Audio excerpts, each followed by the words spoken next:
let's get a little bit back into how we were just announcing the fact that 2024 was a huge year for you, and I know that you've seen it. Everyone in your community has seen it.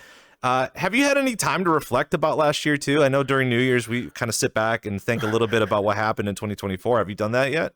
You know, for me, everything feels still kind of like a blur.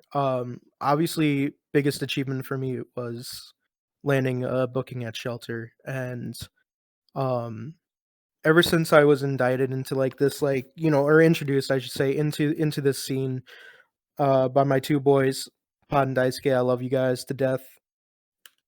Mwah. You know what I mean?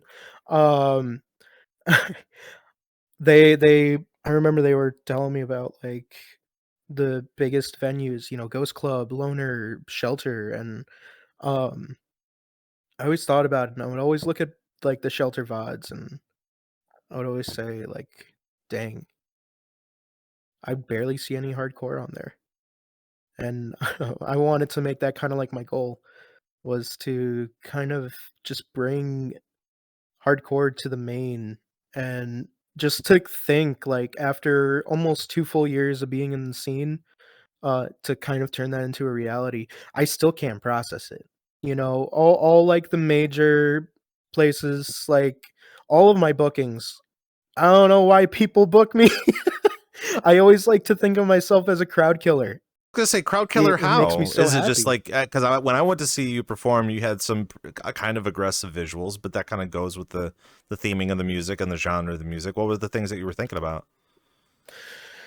Well, um, it's weird to say. I mean, it's also when I first started, I feel like I wasn't getting booked at the right places per se. I was just kind of accepting anything that I could get.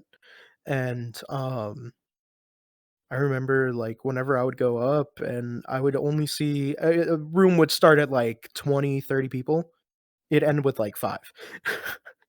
And I don't even think I would be like the last performer at the time. And um at first, not gonna lie, it kind of hurt, but I've just kind of adapted to it and like I just kind of learned to laugh at it.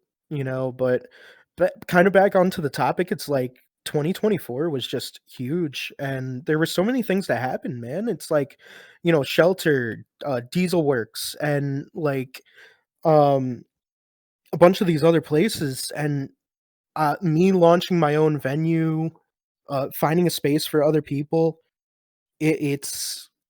It's just mind-boggling that so much could have happened, and I just still can't process it all. But then when you go up there and perform, you get like one or two people and you don't think too much of it. But at the same time, just as you were saying, clearing out the room, the way you got to kind of look at it is this is good practice, regardless if there's anybody there or not. And I always kind of let Mhm. people know too. I'm like, if no one, if there's very few people there, there's very few people that will hear you mess up.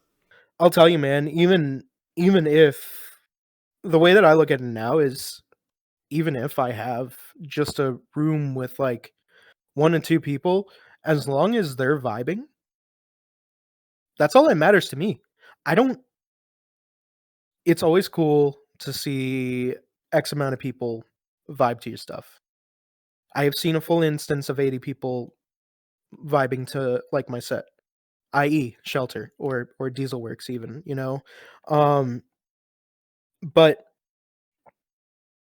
you can get just about the same amount of energy with a room full of 10, 15, 20 people, and, um, a lot of people use this platform, again, yes, to practice, and that's kind of what I use it for. Me, I just don't really have a big space in my area for hard dance. If anything, I have 1 venue, and that's all the way in New York City, and, that's about a 2-hour drive away from me, and I kind of like to just use the scene as, like, my main source because it's just everybody knows each other. It's not a clout game, although some people like to say that it is. I disagree. I don't believe clout's really necessarily a huge factor or a thing to say. A lot of people can disagree with me on it, but that's the way that I view it, you know? It's a smaller, tight-knit community, and it's just what I love about it, man.